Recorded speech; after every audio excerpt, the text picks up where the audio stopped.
Hello and welcome to my channel. Today I would like to show you some weather issues which I have. So these are the tubs which I use for growing plants, and I have some issues with stagnant water.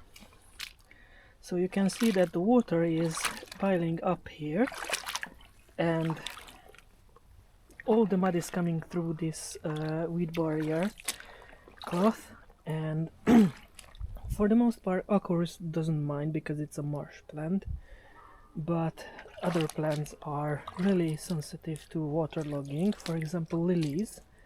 In summertime, if you have one waterlogging day, your lilies are going to suffer and die off. So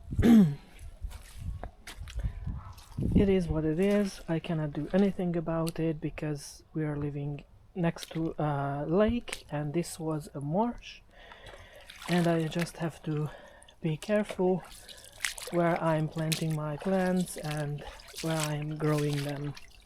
As you can see, I finished putting down the straw on the lilies, and fortunately you can see that the water is not at the side of the lily beds yet. Okay, thank you for your attention. See you next time. Goodbye.